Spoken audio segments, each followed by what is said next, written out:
Sorry about that. This is something that's been plaguing us since day one. I'm not sure what's the problem. We're trying to get it fixed, but just don't go anywhere. In case this happens, please don't go anywhere, right? So it happens from time to time. Anyway, in case you missed what I was saying, I would like now to go back to the MTO because when there's nothing immediately happening, no dramatic turn of events at the GMT tournament, we do have a look at the MTO tournament. So that's my suggestion. Let's go to the MTO tournament and see what's happening. So we are going to change Winston's camera. This is the overview camera. As you can see, there's still quite a few players playing in MTO. Vincent with Yu Yanyi are the only players on the stage. Yeah, probably it goes without saying that all the players of the GMT tournament are playing on the stage. And in front of them, there's this huge hall. Now, the hall is rather empty because the games already have reached almost the 7th hour. So let's check what's happening in MTO. I'm going to leave the live position of Keimer. Yeah, perhaps, I don't know, maybe it's a good idea indeed to switch back to Keimer's camera because I guess this overview camera is not going to do you any good anyway.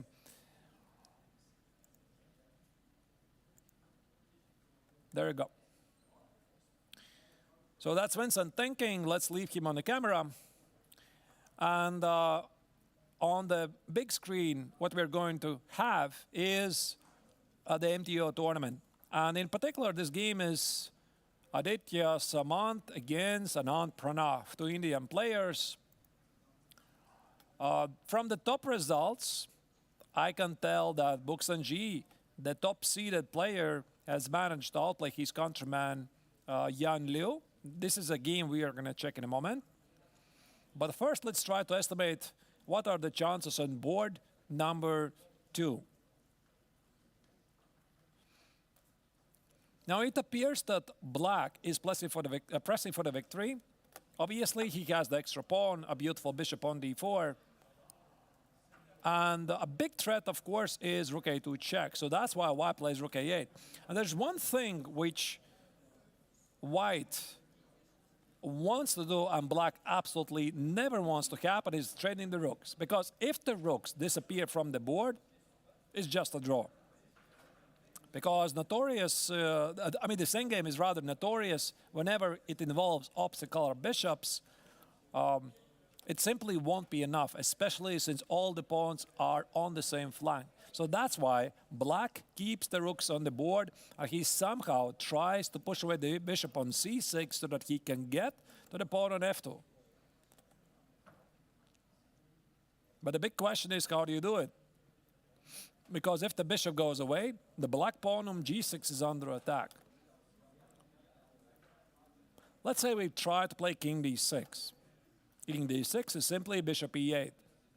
That's a discovered check. Could be something like king d5.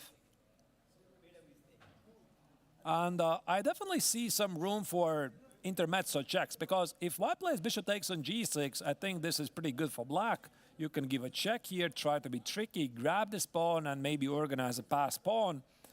But I can't help but wonder if White can't start with a very annoying intermezzo check, which could be difficult to meet because the pawn on g6 is still under attack.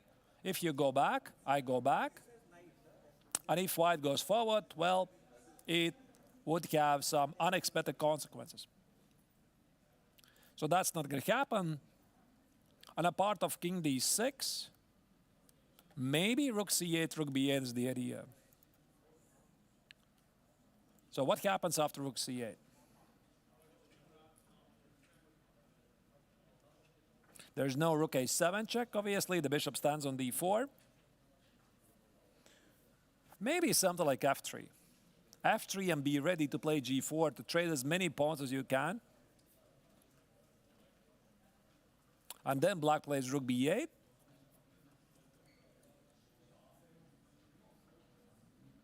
Maybe king d3. Bishop f2, yeah, that's a problem, by the way. These pawns are now becoming a target. Rook a2, rook b3. This is unpleasant.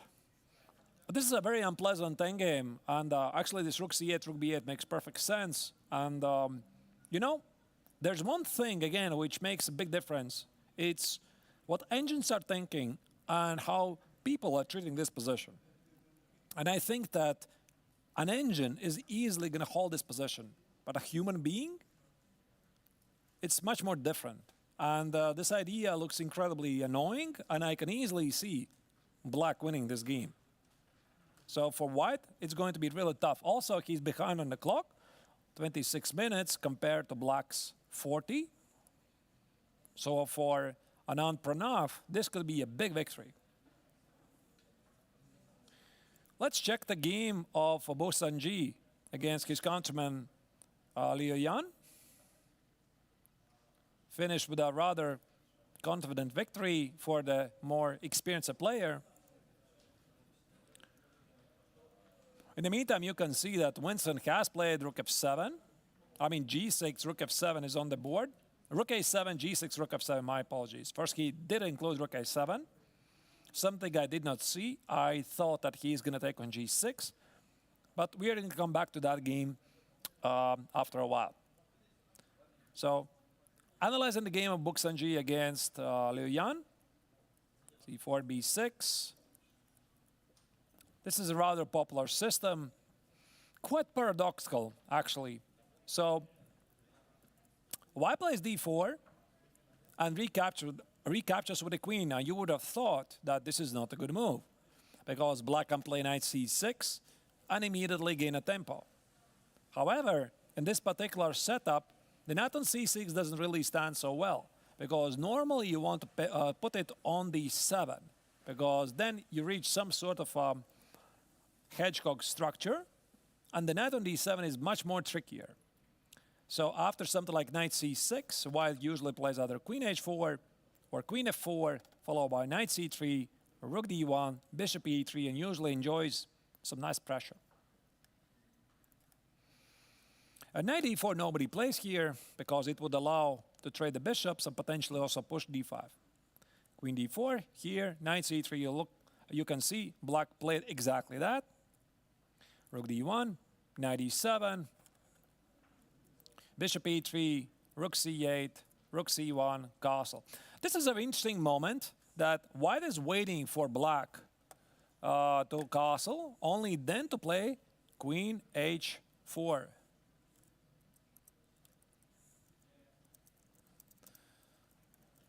So that's why white starts with rook c1. Includes, he was ready to play b3. Actually, I do believe that the main move here is a6. So black takes care of the b5 square and only then plays short castle, but perhaps it doesn't really matter. Queen h4. Yeah, and here the trick is if white would rush with this, move queen h4, I mean, black can just play h6. So no longer white can trade the bishops, and also white needs to watch out for the threat of g5.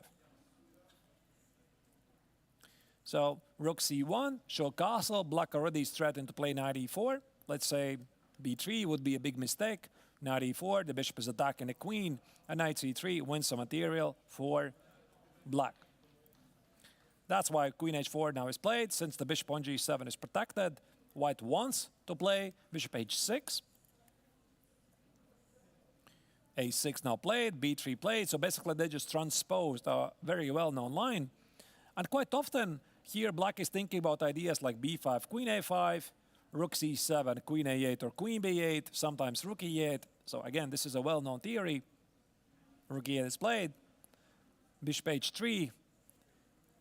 One of the key ideas here for white is to give the bishop a new role on this diagonal. And also white is thinking about some g4, g5 ideas. To be honest, I really don't remember where it's working or not, but let's say you play b5. You need to calculate precisely what happens after, was it capture or was it g4? Okay, now g4 probably is not very good because black just takes it. And after g5, knight h5. But this trick of queen g4 using the bishop here is a pretty common idea. So probably just take it. Queen a5, and usually the game goes something like this. So black is threatening to attack the knight. B takes a6, bishop a6. The game is very sharp, very dynamic.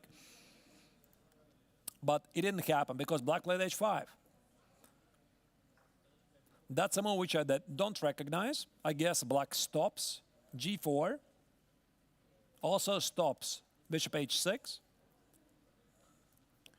Knight g5 is played, so the Chinese grandmaster immediately exploits the weakening of the g5 square. Bishop a8, queen f4. I guess the queen on h4 is doing nothing anymore.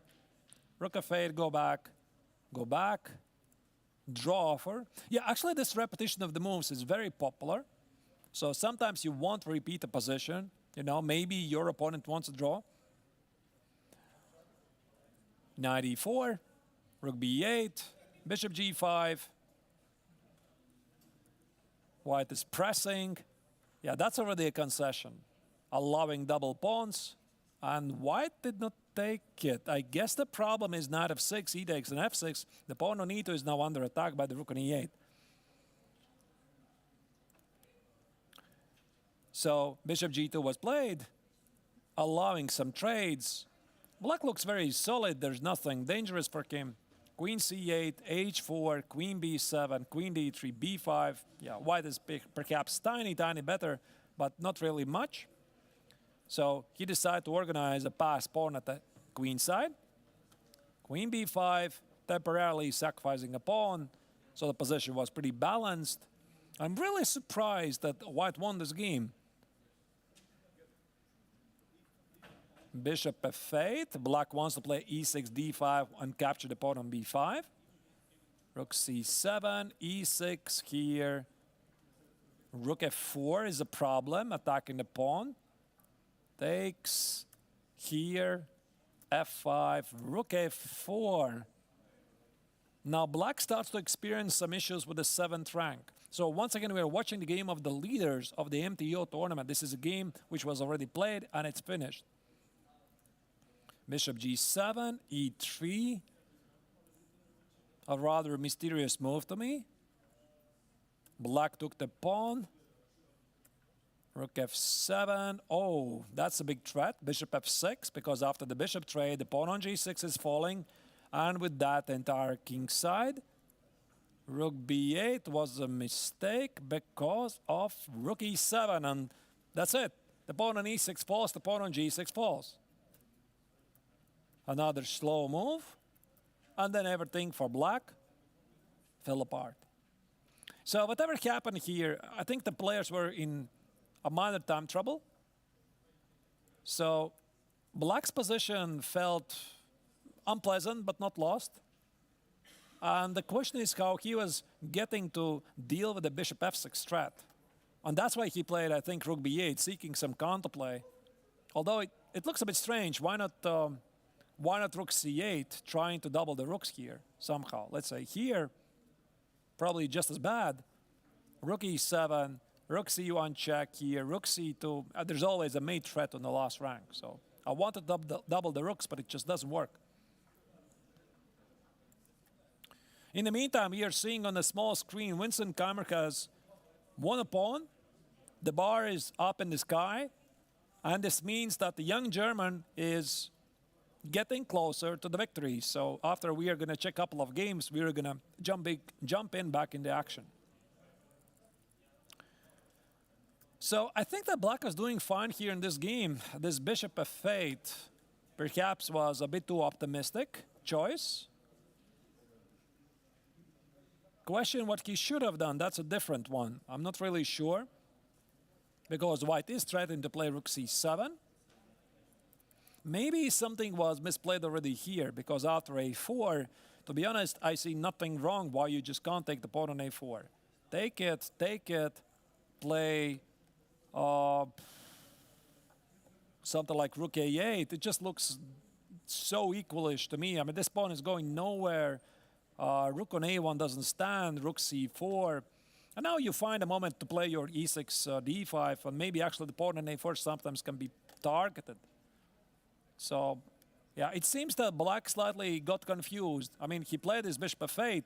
Maybe he was getting ambitious with the idea of e6, d5, and I think he simply underestimated this counter chance for white. Suddenly the white rooks are very active, and white just said, listen, I don't care about my pawn on b3.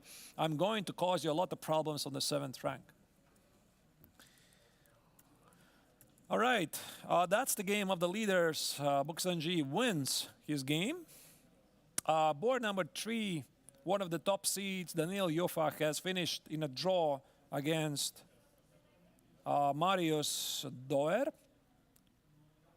That's the final position. We are not going to go through. I already see it was some sort of a Benko.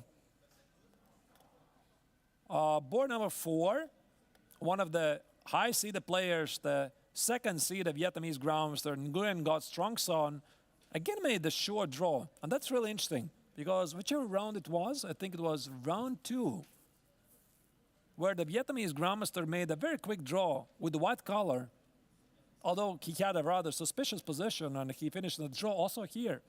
He just made a draw. Speaking, by the way, about the seeded players in the MTO, this is the top 10 of the players. As you can see Buksanji, Nguyen got Strongson, Aryan Chopra, and other household names. Buksanji, the top seed, today beat Liu Lian, seeded number 10. And quite typical to the MTO tournament, we are seeing a lot of upsets.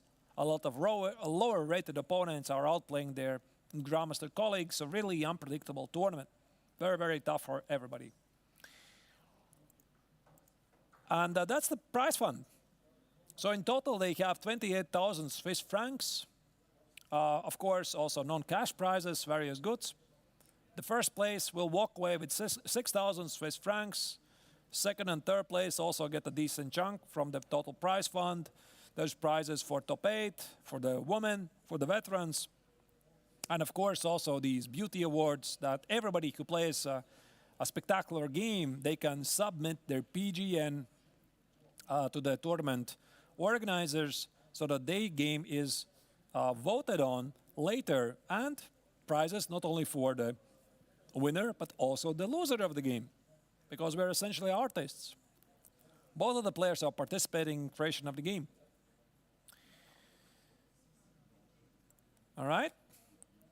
So perhaps let's go back and see what's happening in Vincent Kammer's game, because like I already said, I do see some developments there. So we are going to jump in, and that's the position on the board. So we missed a couple of moves. Both players have 11 minutes on the board.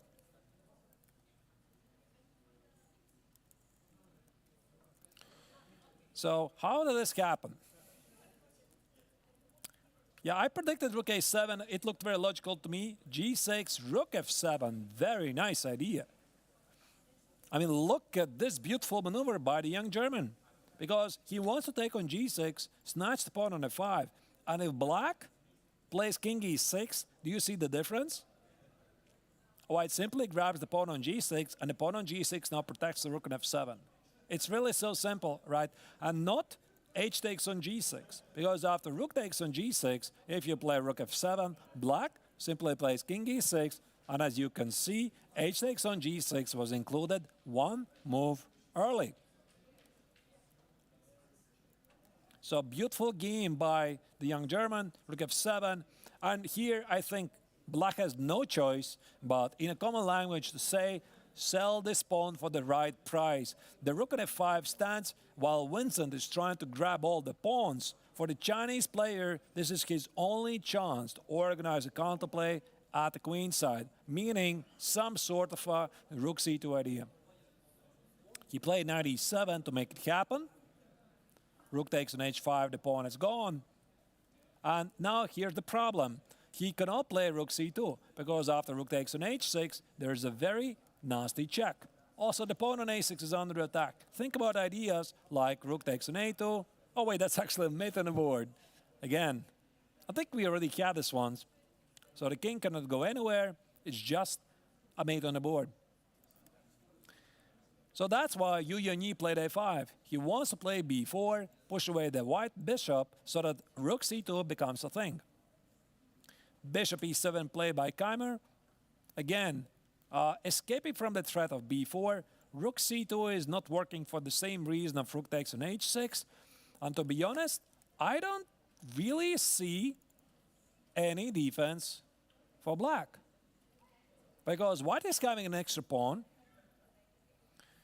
This knight, I'm not sure where it can even go, because knight b6, there's bishop f8. The second pawn falls on h6. What else? You can't play e4.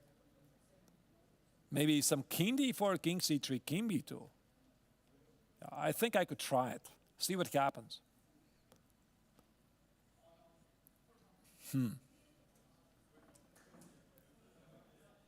I don't see immediately what's wrong with this. I mean, the bar immediately went up even more. I'm not going to deny that black is in trouble.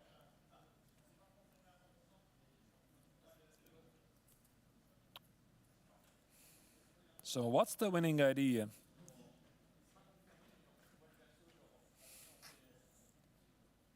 I think I see it. It's rook h1. That's really nice. So rook h1 stops this threat. King c3 would drop the rook. It's unprotected. On top of that, white is threatening to play rook d1 check. So you have to do something. The knight on d7 is ganging. Knight b6 also drops the rook. Doesn't really work. So I guess black has to go back here. And now, e4 check would win the game. Because if you play king e6, I snatch the pawn on h6. This rook on c6 is under attack. And king d4, again, is a check. I check and collect the rook.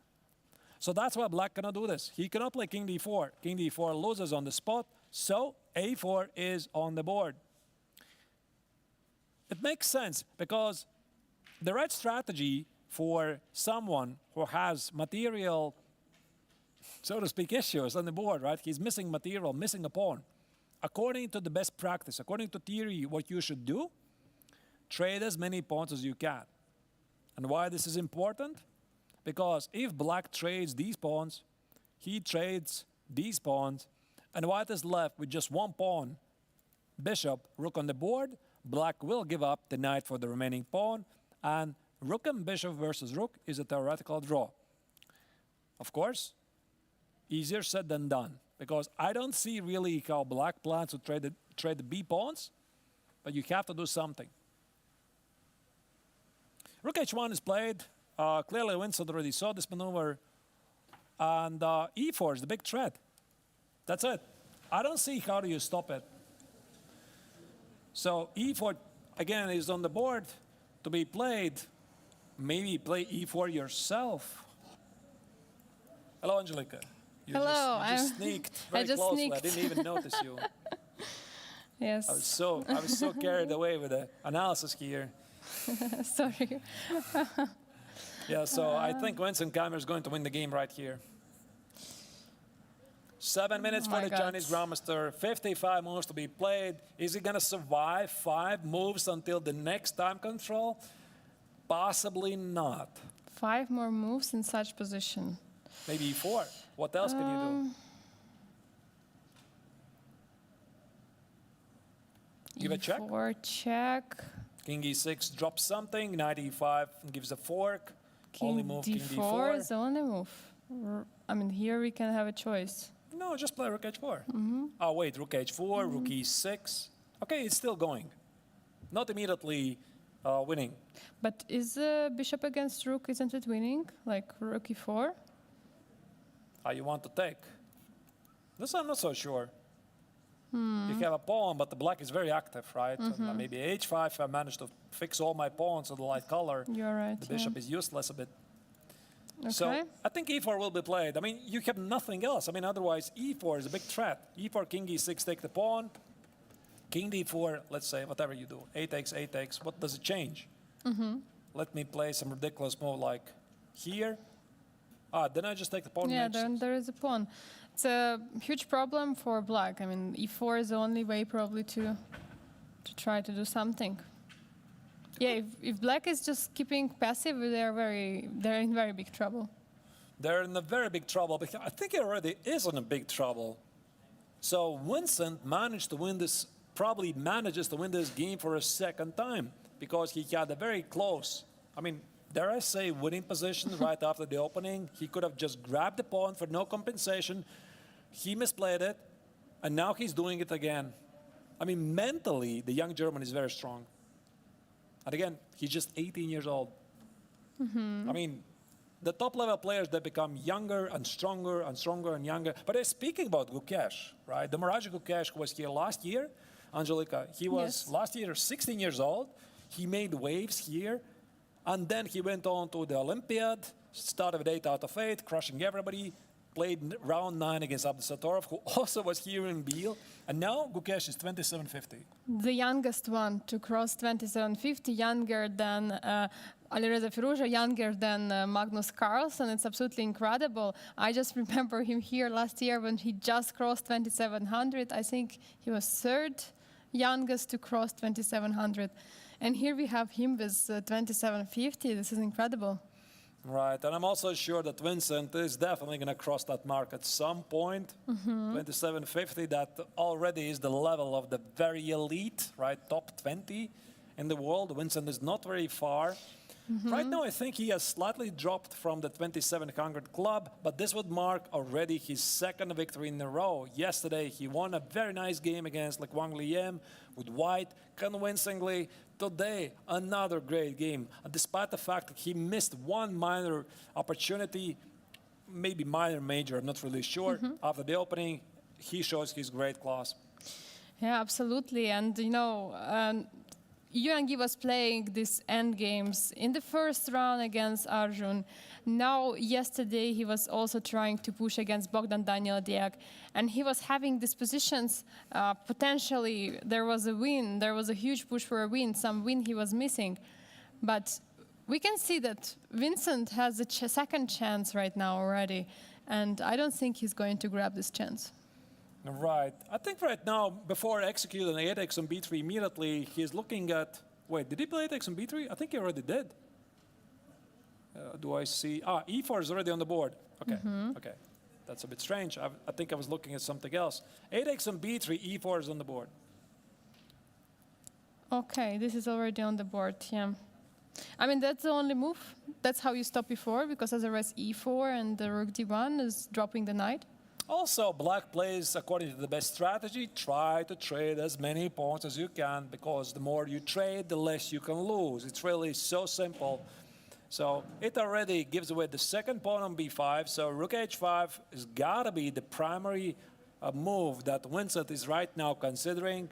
King d4, and then I'm not really sure which pawn you have to take. Do you take the pawn on b5 or do you take the pawn on e4? Yeah, absolutely. That's a big question. What are you doing? Which pawn you want to take? I mean, it feels like you don't want to separate your pawns, right? Because if you play a rook h4, you're attacking the pawn, and potentially you can take it with a rook. Rook e6 is the only way to stop it. And now? But I don't see a clear way how to grab this pawn. Instead, he played something else. He played 8x, 8x, e4, f4. Actually, it makes sense.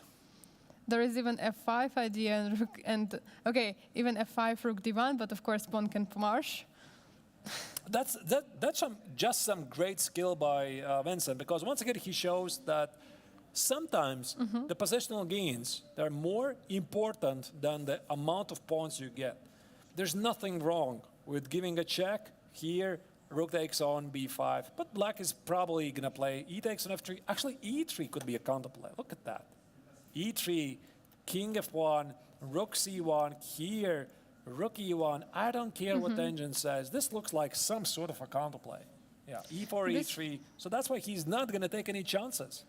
This is for sure is, and Vincent is saying, I'm not going to let you go for it. And bishop d8 was played, so now if e3, then king f3, I guess. Of course, e3, Does king f3 changes nothing. The king on f3 would be nicely targeting the e3 pawn. White just wants to play rook h5. So he decided not to win the second pawn. He can always play king e3 and put all his hope into the f pawn. I think he should be able to convert this, but of course, let's not jump the gun, see what's happening.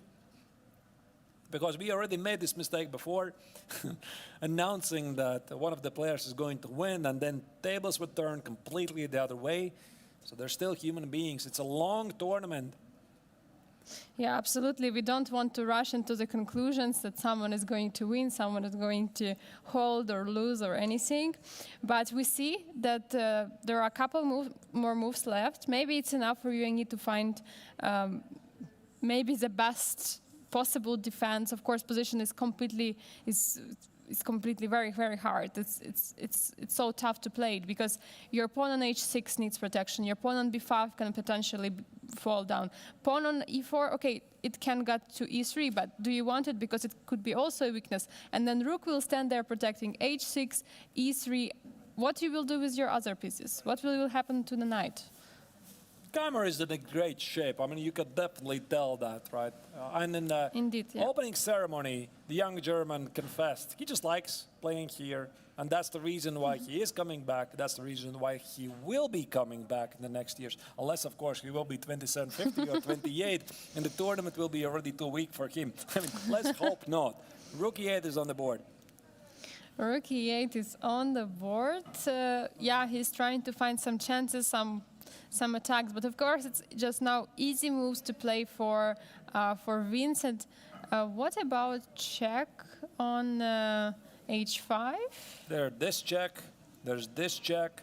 You could always play bishop a5. But I think what Keimer wants to do, he wants to keep the bishop on this diagonal so that this pawn is rolling forward. So he's thinking about this. I'm just thinking rook h5 check. You cannot go to the 6th rank because you will take the pawn. So now king d4 is the only move. And now bishop a5 with the idea e3 and rook d5. That makes perfect sense. Actually, I wanted to play king e3 checkmate, right? But you can't do that really, right? That would be a great check, but yes, slightly illegal. All right, the pawn on h6 is also under attack. And let's say you play here, just to show your idea, Angelika, e3 check here. Thank you for the knight. Yeah, and goodbye. And all pawns are hanging. h6 pawn is hanging, b5 pawn is hanging, so there is basically no move. But right. So once again, rook e8, check. I mean, this is going nowhere. King d4, bishop here. Okay, you can give me a check. King f3, rook e6, and now some sort of a. Oh wait, just the pawn. Just take the pawn. Yes, that's the problem. That two pawns are hanging at the same time. Right, right. Yeah, I mean you're right. Absolutely right. I mean you can see the body language of the Chinese grandmaster. He knows he's beat. Regarding his body language, and just before, I mean, a little bit early, I was in the playing hall because I was checking for the beauty awards, you know, how games they finish in the other tournaments. And I checked the scene. I looked at their board, at the game, and while Vincent was fully concentrated on the game, he was fully on his mind. He was sitting like this. He was thinking about his next move. And what was Yuan Yi doing? He was not even at the board. And he was actually at the board, but at some different board. Board number 2, I believe. He was sitting at the board with, I believe, white pieces, and he was looking up to the screen and was looking and trying to analyze the position from far away. He wanted to be so far from the board as possible. That's interesting, right? Enjoying the comfort that the white pieces give. Yeah. Maybe he tried to think what would happen if he would have this position with white pieces, because yesterday and first round he had so much push, so much big initiative against Arjun and against Bogdan Daniel that he regrets that he couldn't Bishop do. a5 is easy. Unfortunately, of course, for Yuan Yi and Chinese fans, you couldn't help but feel that things were already going wrong for him because he missed 2 victories with the white color in the early rounds of the Grandmaster Triathlon Classical portion. And when you start to miss stuff like that, I mean, it just affects your mood, really. You start to feel, listen, this is just not going well. I'm doing everything I can. It's just not working, right? And then, of course, when the mood shifts to the other side, stuff like this happens. But to be honest, I mean, he was outplayed today. I mean, Vincent was just playing the better chess today. He was playing the better chess, and again, that position when we were looking and you found this bishop f6 idea and winning the pawn. I'm not so sure. I mean, we might have him here at the studio. We might ask him this question: what was there? What was there that he didn't like, or maybe he completely missed that idea? You don't know. Like, I think he's a human, so he's going to say, "Oh, there was bishop f6." Yes. It's like yesterday. Oh, there was a mating too, right? So, all right. What else can Vincent do here? Bishop a5 is so logical that it just has to be played. Extra time will be allocated to Vincent after making this move. We just don't have it yet on the screens. Yes. According to the tournament regulations, once you cross move 60, you get extra 15 minutes on the clock. Yeah, and that is for the grandmasters in position should be more than enough, but still, I mean, maybe knight f6. 3 minutes. Final trick. Knight f6. The fall for rook takes on h6. There's a fork. What about this move?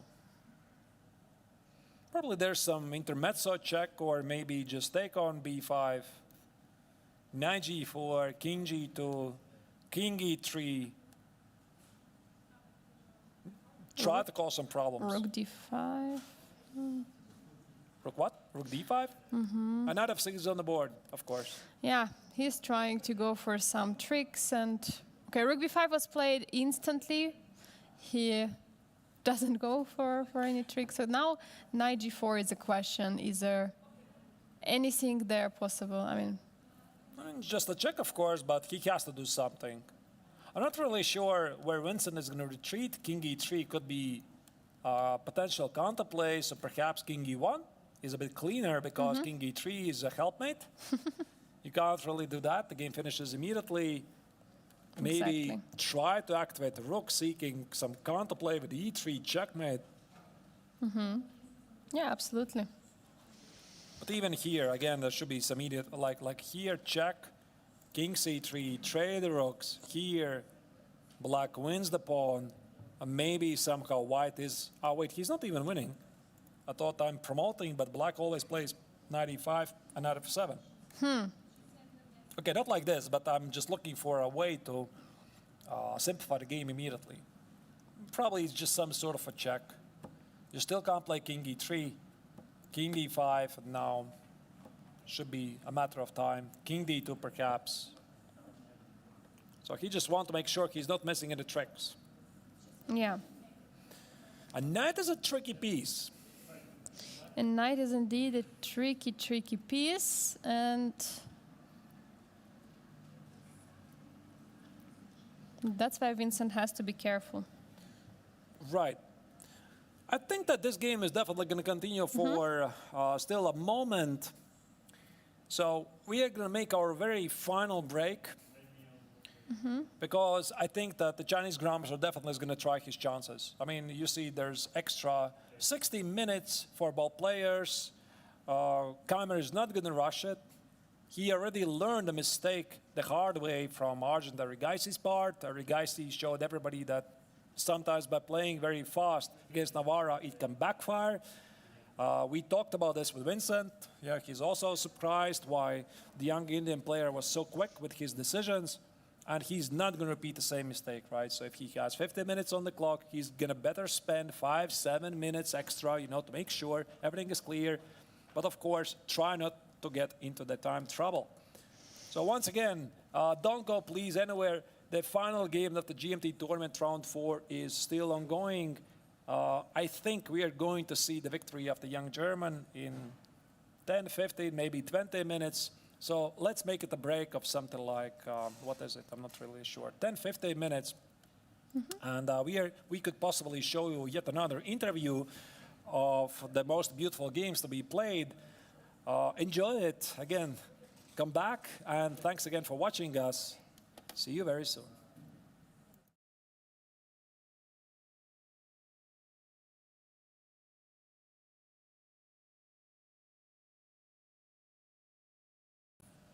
Welcome to 56th International Biel Chess Festival, and we're having beauty awards here. With me is the player from the H2O who won the award in the round number 4 with his game. Here is Philippe Korba. Thank you so much for submitting the game. Congratulations on the award. Well, thank you. How was the game? Well, short and smooth win against a close friend. What would you like more? Against a close friend? Yeah, I know him pretty Oh. well since many years. But we played it's only the second time we played together. The last time was 21 years ago. Okay, maybe you could show us something from the opening and of how did course. it go for you? Of course. So the problem with friend is they know your play, so it was pretty hard to prepare something. I was expecting Sicilian, but he chose to play the French. So he prepared. Yeah, he probably doesn't like what I play on the Sicilian, so he chose to play the French. And after pre-standard opening, I chose the advanced variation.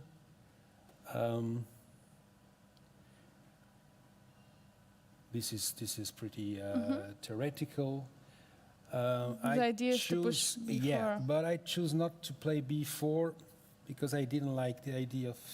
I was sure it was to exchange on the middle and play bishop a4, c5, and I didn't like this before castling. So I choose to develop first my bishop. So like expected, he exchange in the middle and continue developing. And well, here I basically will come here with his knight and attack 3 times my d4 pawn. So I have to play b4 and then to protect with bishop b2. I think here or around here is a common idea of this knight a5 jump, yeah? Yes. Yeah.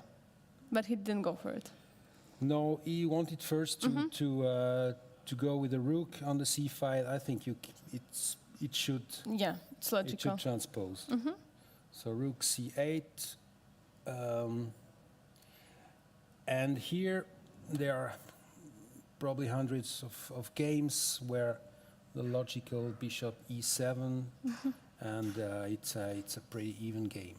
For some reason, I have to ask him why. He played g6 with, and it gave me the idea to play on the dark square. Probably wanted to come on bishop h6, but I mean it's a little bit strange as a game. It's not a losing move, but I mean it's positionally a little bit strange. I played g4, which is in fact, I saw in the game, every developing move, every active move is just blocking the defense from this pawn. So g4 is pretty logical. I think maybe instead of g6, h5 could be a logical move, to stop this g4 idea. Yeah, right. He came back on e7. And here I had the option to develop my knight, which is probably best.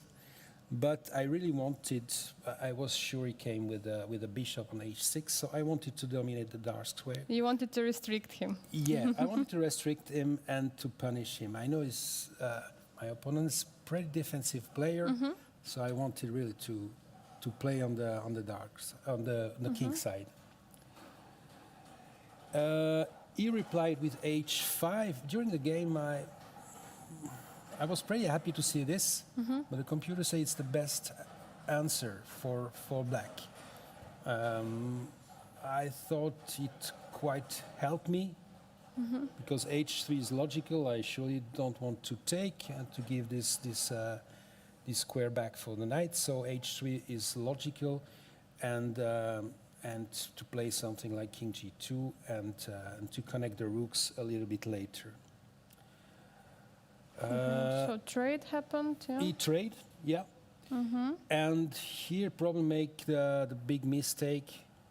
Like he wanted to challenge my bishop here, but I mean, You're happy to Yeah, weaken I'm the happy squares. because I can develop with some time. Bishop G7, I think it remained pretty equal. So it's still Yeah, it's if still a bishop game. goes to G7, it takes care of the dark squares. Yeah. Yeah. Of course, and Okay. then still a lot of work to do. But here's becoming a little bit easier. After taking, I'm winning a time on attacking the rook. And he came back on h8, which the computer really doesn't like. It's this for me quite logical, but the other move, rook h3, the best possibility to fight for black, I don't really consider this because I would probably play king g2, trying to win a time on the rook. But the engines say the engine is just taking on f3, and after bishop take, queen take, exchanging in the middle, and I don't have play anymore here. Could just put this king in on d8, and the computer like black a little bit better. I think maybe because the e5 pawn is also very weak and may fall very soon, and still not rook, develop my yes, my knight. and rook can join like on c2 Right. any moment. So, Yeah. but okay, this is positional sacrifice. Yeah. Are you ready to go for it and then maybe suffer without an exchange? So Right. your opponent So it didn't was play it, too complicated for me and for him. So so it worked out. so it worked out. I came back, so I developed my knight. Of course, with, well, the first idea was to go there and there, but I mean, it's not okay because he can take there and protecting. But the other idea is to jump on a4, c5 with a nice outpost. So he thought for quite a long time and came back. It's really a cramped position. Came back with the knight on d8 to block my idea to go with the knight, and maybe to protect f7 with some idea to play queen g4, queen f4 and knight g5 and attacking there. I'm going back further, pretty logical with king g2, so wanting to take control of the h file. And while he was shutting his head, no more ID, so he played something like a6 to probably to came here with a bishop and try to exchange it or get some counterplay on the c file. But it's too slow. He keep his rook, probably a good idea, and I'm attacking further with knight g5.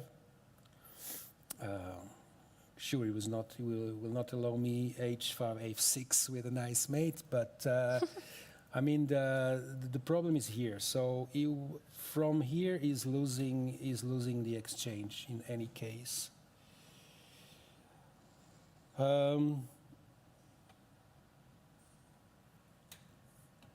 So sorry, he go for bishop c6.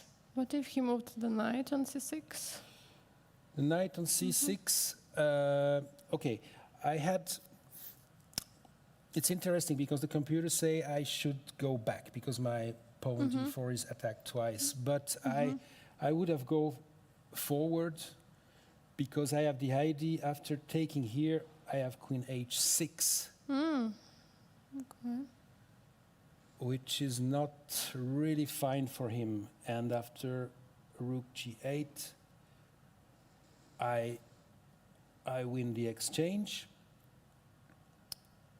I have actually one idea. So after queen d4, what if... Oh, our queen is hanging. I wanted to say that take Nope, and check. Nope, my queen is hanging. Yeah. Yes. Yeah.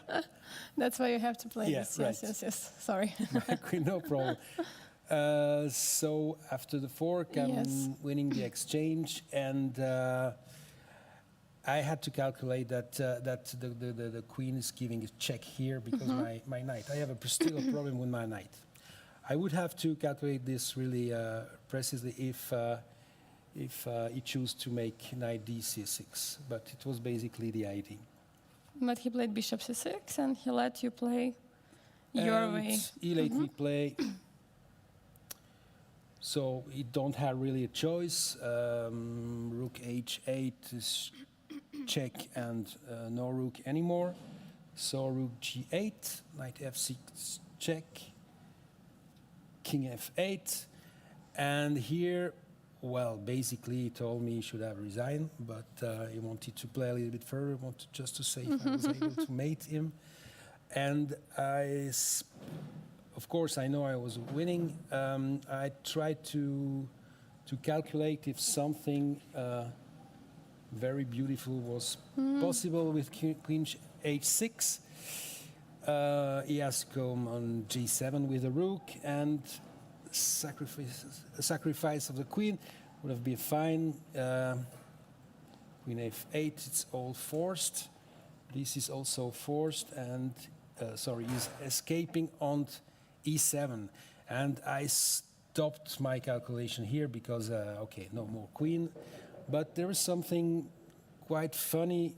If I had calculated a little bit further, is rook a8, bishop must take, and there is a nice fork here. Sorry, here, winning the queen back. But I mean, I still would have two pawns. And I rook mean, it's would winning, come, but it's less forced as what I. You wanted a checkmate. I wanted, and I think he wanted it too. Okay. So knight takes, rook h8. So he has to move on g7, else he's just losing the knight. And doubling the rooks. And just played. Strange move, but I mean, there's no choice. The only good move is resigning. But as I said, he really wanted to save mate. So I just forced it with rook takes, king takes, and queen h6. And after it's unavailable. Unevitable. Sorry. So let's show it on the board. So rook took, and you made a checkmate. And just mate. You can play also f6 and check and mate. It's anyway going to be a forced mate. Yeah. How does it feel to make a checkmate on the board? Do you like it? Do you enjoy? Yeah, it's pretty rare. But I mean, it was cooperative. So let's say He was kind enough to let you. Yeah. Because sometimes you're doing such a strong attack, very beautiful moves, and then at the end your opponent resigning like one move before checkmate. Just let it happen. It's frustrating. So it's cool. So I will thank him for this. So tell me, Philippe, you live in Switzerland? Or? Yes, I'm living here somehow. In Biel? It's my hometown, yeah. Oh, wow, very nice. It's my 13th participation. 13th? Yeah. Wow. Last year you were also here. Last year I was also here, yeah. Oh, great. And how many years in a row have you been participating here? I've made some break. I started in '94 the first time and played probably each time until 2000, make some breaks, and the last 3 years I played, yeah. How do you enjoy the atmosphere? I know it's your hometown, but... Yeah, it's cool. It's really a great chess tournament. Yeah. How are you doing in the tournament so far? Not so good. It's my only win. I have 2 draws, which was, I missed a win in one of the game, but it was pretty difficult. And I've been crushed by a 17 years girl, but she was stronger than me. So girls are dangerous in chess. Young player are dangerous. Yes. Young player dangerous. So now you have 2 points out of 4, yes? Yes. Okay, and who are you playing today? I'm playing a 16-year-old friend. Oh no. Yeah. You're already scared. This yesterday also. Well, let's see what will happen. Okay, Philippe, thank you so much for showing the game. Thank you thank you. for submitting, and congratulations again on your victory. One more second. I almost forgot. Here is for you, for your beautiful game. Thank you. Thank you. And good luck for today's round. Thank you.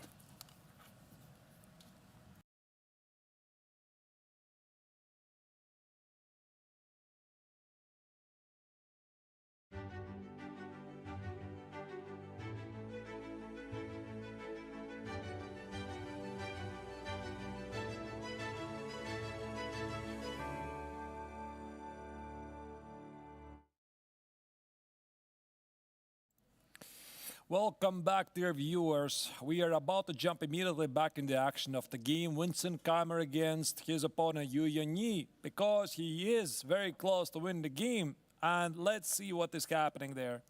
Because what you're seeing right now, Vincent has managed to find a way to trap the black king in the center. We left it a couple of moves ago where black was seeking some counter chance. With knight g4, king e3, there's nothing else you can do.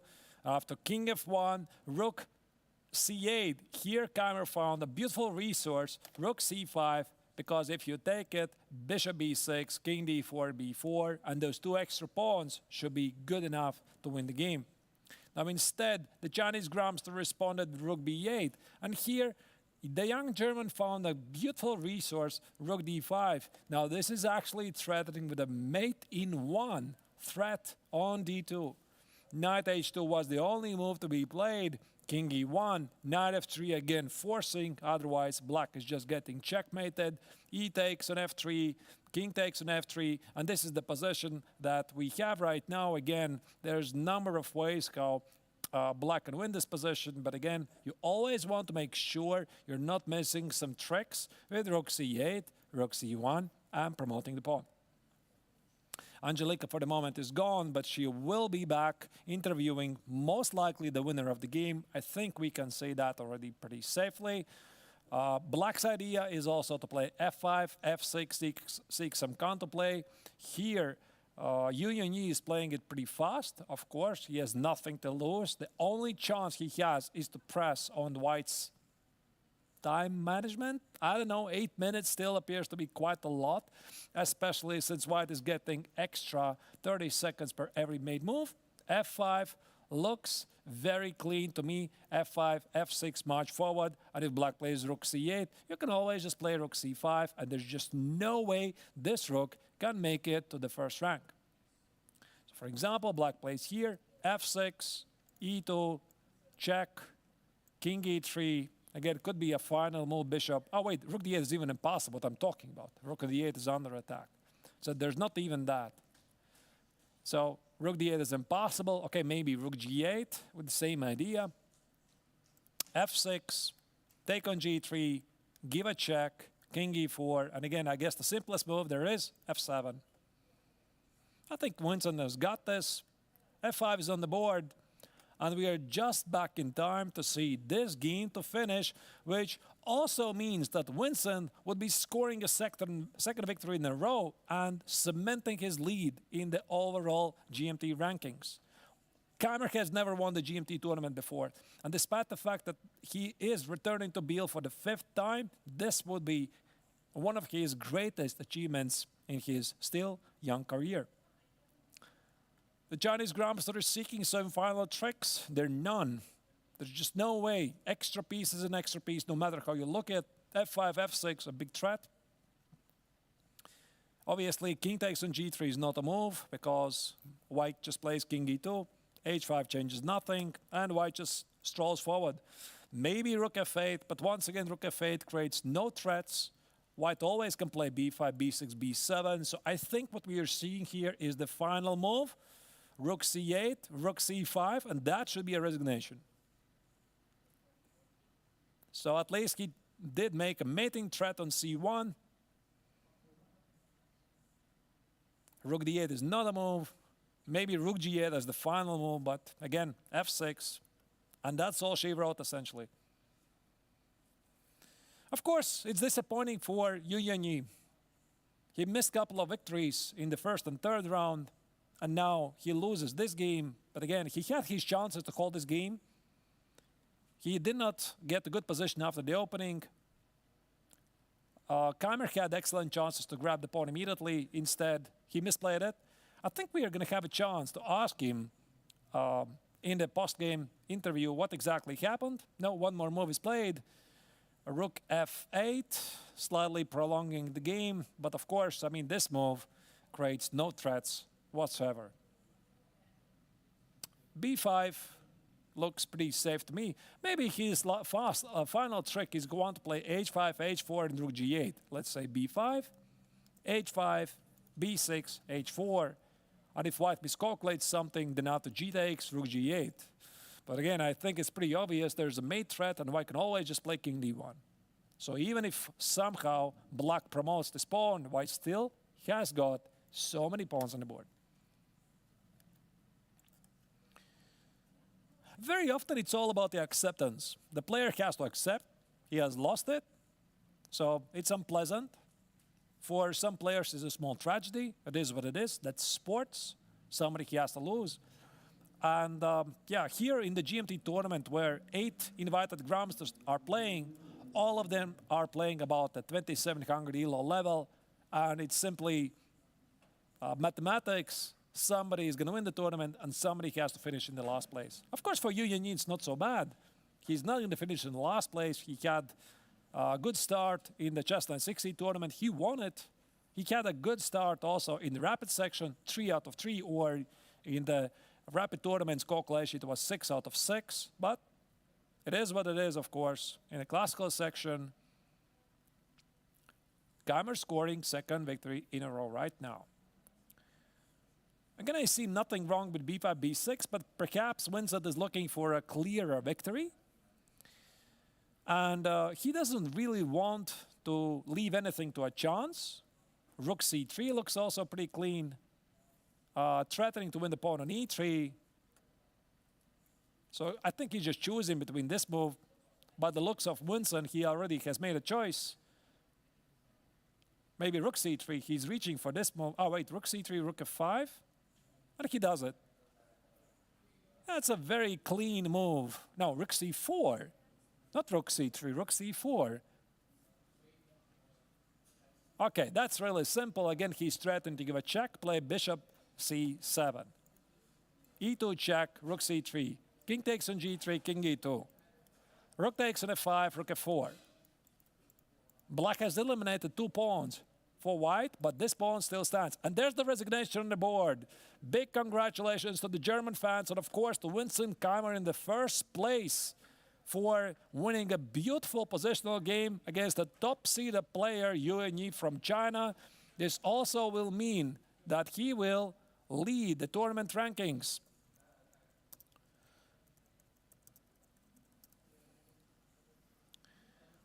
I do believe that we are going to have Keimer here with us in the studio after something like 5-10 minutes. We would also love to hear what Yu Yanyi has to say. I will, of course, understand if he is not going to be willing to participate because, I mean, after you lose a painful game, it's not very pleasant. Let me see if the results have been updated. Not yet. We are going to get there in a moment.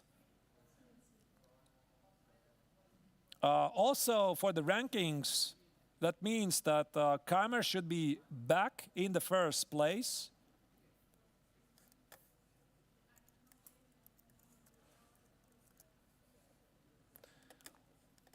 So here we see the rankings. Ah, there you go. There's the results. Yeah, there's the results. Vincent Keimer, 4 points for Yu Yanyi.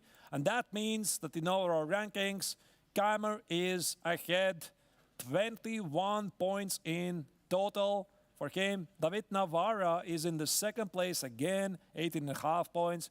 Kwang Lien, thanks to his today's victory over Arjun Erigaisi, he is to 17 points and still within the reach to get to the, once again, to the first place and try to repeat the success of the last year. Amin Bassem is holding comfortably in the fourth, now shared fifth place together with the Chinese Grandmaster Yu Yanyi. For Jules Massard, it's slightly disappointing. He missed a couple of chances. Arjun Erigaisi, Daniel Bogdanyak, they're finishing the tournament table, at least for the moment. So what we're going to do now, we are going to make a break of, I'm not really sure, let's say something like 3 minutes, see how long time it's going to take. I'm not really sure because we're definitely going to have an interview, at least I hope so. So don't go anywhere. I hope you are enjoying the coverage so far because there's one more final thing coming.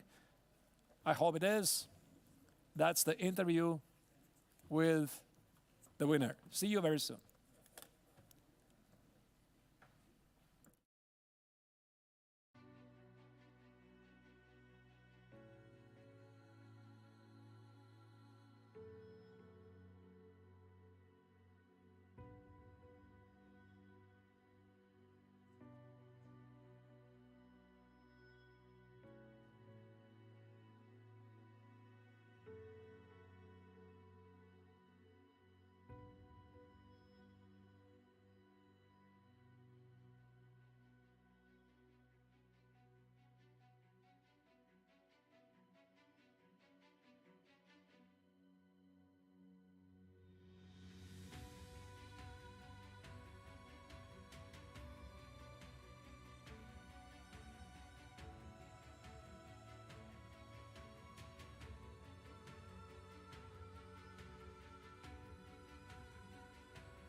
The last game of the round 4 of Grandmaster Triathlon has just finished with a victory to German Grandmaster Vincent Keimer. Congratulations. Thank you very much. Quite a long game, quite a long conversion. How do you feel yourself? I mean, now it's good, yeah, that I won. I mean, if I didn't win the good position after such a long game, then it's very different. But now, you know, it was all worth it for sure. Maybe you could share about us about the opening, your preparation. Yeah, I mean, I didn't really know what to expect from him because he and the Ripet, he played B6 as well. So I decided to say, okay, if he plays D5, I will go for the Catalan, but not the main line, but to play knight C3 here. And yeah, I mean, what he did is basically, I think, the main approach if you just want to equalize, go to this end game, and then of course you have to be precise, but as always, you know, if you analyze it well, there shouldn't be any issues. And yeah, when he started thinking here, I was kind of happy, yeah, because like if he blitzes out 3 more moves, I would be kind of, yeah, hard.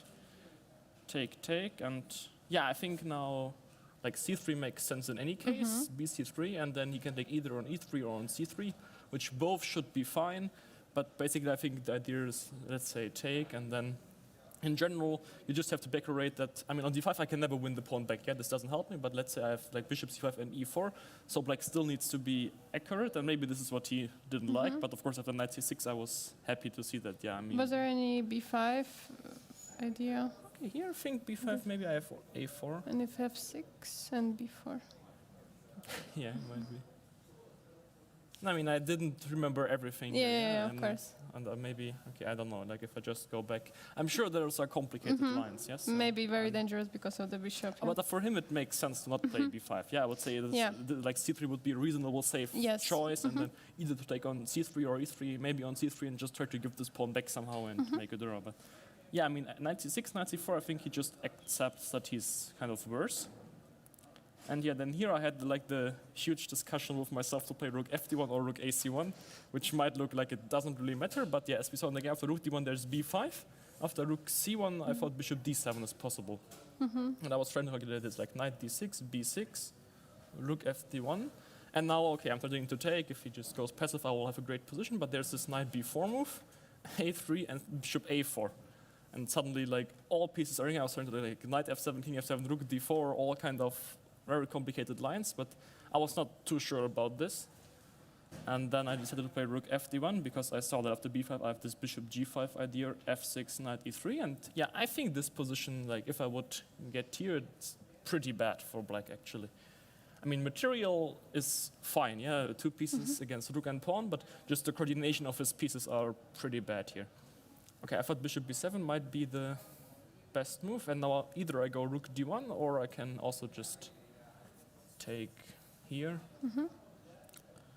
And yeah, I mean, I was thinking about knight d4 also, but I think in general just the idea is, okay, I will not defend this pawn, I can't, and I will just go f4, but this knight will never have an actual square, so I'll always gain tempi, and also I have already 2 pawns, I mean, I will lose e2 and then 2 pawns, and I was very confident that I have winning chances here, so I kind of understood that he went back knight c7. But okay, for me it's also nice. Yeah, I see I can take and play bishop d2, and I will for sure be better, probably much better. But yeah, then what I did in the game, I kind of lost track. Yeah, I wasn't punishing him immediately, and then he got his solid setup, and it was incredibly difficult to break through. So yeah, bishop d2, f5. In here, this line, would you like to check the? Yeah. I mean, I just saw that there was this idea, but for some reason, I mean. I didn't really believe, but yeah, of course I didn't go far enough to see that I'll just exchange everything and go on the c file, and yeah, I think practically there are great winning chances here for sure. That's would have been a nice idea. I was deciding between bishop d2 and also e4, like fg5 ed, which also looks extremely dangerous, rook b8, d6, and I will keep this pawn. But I was not so sure about how to win this, and okay, then I said that he was also getting low on time, and here it's like he has many forced moves, and if I don't do anything, I will just not win, yeah? So that's why I played bishop d2. And yeah, I think f5 was a very good move here by him, because that's, at least from a practical point of view, yeah? Because if this is the only square he has basically left, and if he loses this one, it would have been really difficult for him. And yeah, I mean, of course, I can basically play e4 at any point, fe4, bishop e4, which I probably should have done earlier, because in the game I kind of waited too long because I wanted to make some smart moves, which weren't that smart. Yeah. So yeah, I mean, rook d4 is still, I think, very much fine. Also, rook e1 I can play, but then here I should just play e4, yeah? Like this, king f7. Okay, I mean, it's very tough to win such a position, but I'm sure white is better. I think that shouldn't be, like, the question. But it didn't feel that much already here, yeah? So I think what he did was pretty good. And then, yeah, what I did here, I mean, it was just... too much. Not really helping. One more. Yeah, okay, so I went... h4, exactly. Yeah, and I mean, okay, it's more of a rating move. But now already after e4, he always has this knight f6 ideas. I'm not sure it's too great, because of course I can take d7, f5, and b7, and then go with something like rook e6 or rook e5, and I should be better, but I thought it's not so easy. So I waited even more, but I think this was the very wrong direction here. Now bishop c6, yeah, was a good move. And again, e4, knight f6, and if I don't play e4, it was kind of tough for me to find a plan, because after f3, e4, then he will always take and go knight f6, and I didn't really open anything up. This is why I made some kind of weird moves, hoping that he would play like king f7 at some point, because then suddenly e4 would work, because here I always have fe6 with check, and I win a pawn, so he can't, then would have to take on e4, and I would get the slightly better structure. But yeah, he played all of this kind of well, I think. Rook d2, bishop b7, and also it was annoying for me, because he was very low on time and he could just blitz out all the moves, and I was not really doing anything. Actually, I was planning to play e4 here, but I missed knight e3, which was kind of unpleasant. At least I realized early enough to play rook e1, and I think for him probably to play knight f6, I'm pretty sure it's not a very bad move, but from a practical point of view, I think he shouldn't do it. Because then at least there's danger. Yeah, this is the position where I feel like, okay, something can go wrong, and okay, still, yeah, it's basically only one weakness on a6, which normally isn't enough, but I'm also not sure whether he should exchange one pair of rooks. This was also a huge question for me, but okay, I understand that he felt like this should be kind of an easy draw. And here then, okay, I mean, I can't do anything immediate, so I tried to improve the position. And also for him, I think the most unpleasant thing is that like he has to decide, whether he just wants to stay or try to get out somehow. I mean, there are ideas like b4 connected with knight c3, but of course, if you're low on time before move 40, this is a really committal decision, and it could just lose the game. So knight e7, I think was normal. I don't know why I didn't go to d6 immediately. I thought I can, sorry. I can go to b8, but then there's rook d7, rook d6, and now then he's completely out. So rook d6, okay, now I had to do it, and rook d8, which, okay, it's not very nice, but I think actually, like, this lost tempo helped me a lot to win the game, because I think if he just leaves his king on f7, it will be extremely tough for me to do much. Just put the knight on d5, and then this bishop is dead, and I think his huge mistake was a huge mistake to bring the king let out. This bishop get back into the game, because then suddenly now he has the second weakness on g7. If I don't have the bishop, g7 is never really weak. And then here, exactly after move 40, I already felt that there might actually be very serious winning chances, because he can't really defend everything. Okay, here we went back one time. Actually, I have the feeling that I went to the wrong square, because I was trying to figure out to go to c3 or to b2, and then because let's say e5 and rook a8, knight c5, then it's a different way I want to have the bishop. And I think actually with bishop on c3 here I can play h5 already now, and now he has absolutely no move, because let's say king c6, then I'll have rook a8, king somewhere, and rook e8 back, and e5 is not possible to defend. I mean, I just saw that like something like this should be good for me. So. But I don't know, I just, at some point I thought it doesn't matter, and I thought then at least bishop on a3, maybe there will sometimes be an attack, but I realized that actually, let's say I do the same here, and then he has b4, and he's cutting this bishop, so I was kind of angry that, why did I play bishop b2? And then I had to, I mean, b4 already here was an option, but this was very complicated, like b4, rook a8, knight c5, rook b8, I'm attacking this guy, and now rook d8 check. Did you think that this position looked similar to Yu Yangi's game from yesterday against Not really, because yesterday he was at first at least a pawn up, but those pawns were like much more solid. Now he like they're on two sides to play, which is why I have much better winning chances than he had yesterday, I think. And then here it was very tricky. So I understand he played e5, h5. This. I mean, at first I thought I can just make a waiting move. This was very interesting. Let's say he goes knight e6, because of course he wants to develop the pieces. Rook a7, threatening rook d7, which would be really bad. Knight d4, rook g7. And okay, at first I thought he would go rook c2. I can't defend e2, and it's a huge problem. But actually here I have rook g6, rook e2, king f1, and he can't defend the mate on d6, which is very beautiful. But then I realized that maybe he will play a5 here. And let's say now if I take, the same motive won't work anymore. And this is then why I kind of couldn't play what I wanted, because bishop 4 would have been so nice, just say, okay, you have no move, but I think it didn't work. And probably he should have played g5 here. I mean, I think he played g6 very quickly, and I mean, at least after g5, I don't win material immediately, because g6, rook f7, from here on, I felt like the position might actually be just lost at this point. I mean, I was just here, I had planned to go rook h1, b4, e4, but actually the issue is that now I will take this pawn with check, but I can't save my bishop here. Oh no. So this was, I was, kind of happy to not have fallen into that. But yeah, bishop e7. And I think from here on it was kind of a relatively clean game. Of course, he was trying to do something, but I mean, in general, I feel like it would be normal if this position was already lost. Yeah. Do you feel like having the longer game is putting you in some disadvantage towards the other players? For example, today David Navarra played a draw very quickly against Bogdan Daniel Diak.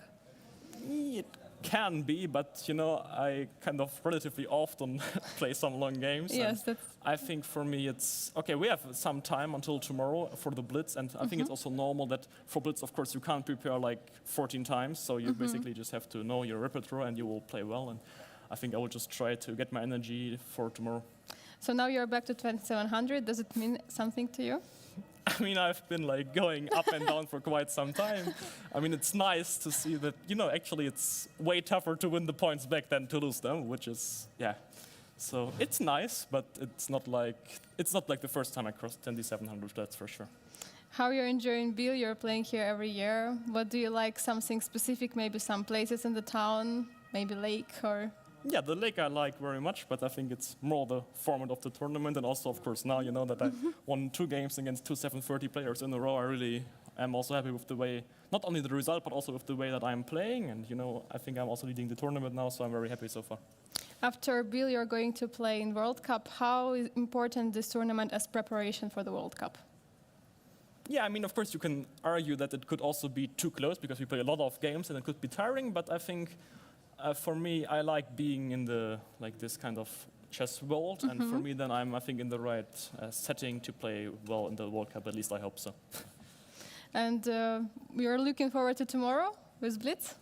Yeah, it's very interesting. I mean, I think Blitz, my very first year went pretty badly, and from then on, it gradually increased in strength, my Blitz, and I just hope to do well. I mean, in Blitz, it's very tricky. Yeah, you can start losing or start winning, and also I think.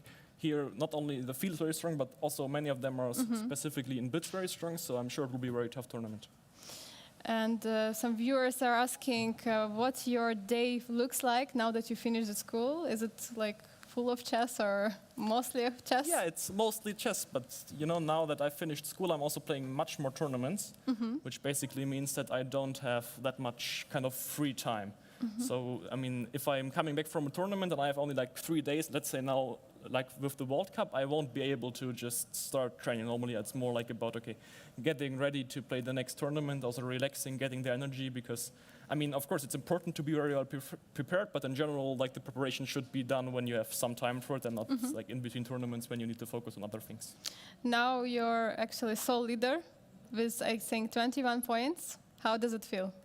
Yeah, pretty good. I mean, so for me, a classical is, of course, very important, and being on +2 after 4 rounds is, I think it's, one of the best results I've had in quite some time, so that's very good for me. Thank you so much for your time. I wish you good luck tomorrow in Blitz. Thank you very much.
Another great day in Biel. So we saw so much action, but most notably a new leader in the overall rankings. That is the young German Vincent Keimer, who scored his second victory in a row. So let's have a look at the results of today's round 4 of the GMT Classical Tournament. And here we have the victory for Lech Van Gliem against Arjun Erigaisi. There was 2 draws, Jules Moussard against Bassam Amin, Bogdan Daniel Diak against David Navarra, also draw. And Vincent Keimer scored a very, very important victory against Yuan Yi. They played for 6.5 hours, right? And yeah, it's bringing up to the top of the leaderboard. He was looking so fresh, right? I mean, still after playing this long game, he was looking fresh and fit. So Keimer leads the tournament, 21 points. David Navarra now has fallen back to the second place with 18.5 points. Lech Van Gliem still he keeps his chances alive to become a winner for a second year in a row. He's trailing the 2 leaders with 17 points. Amin Bassem now shares the 4th, 5th place with the Chinese grandmaster Yu Yuanyi. Jules Moussard is not very far behind, 12 points for Arjun Erigaisi, and Daniel Bogdan Diak. Tournament is not really going so well.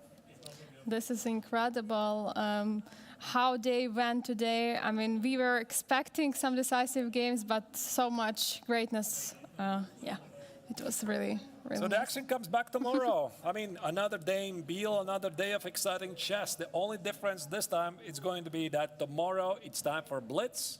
14 rounds or double round robin tournament between these 8 great players. Probably it's going to be a shorter day because I believe Blitz will be played at like 4.5, 5 hours. Still, it's going to have a tremendous impact on the overall rankings, and perhaps for somebody, this is the final chance to have a real say on if he can fight for the top prize or climb closer to the leadership.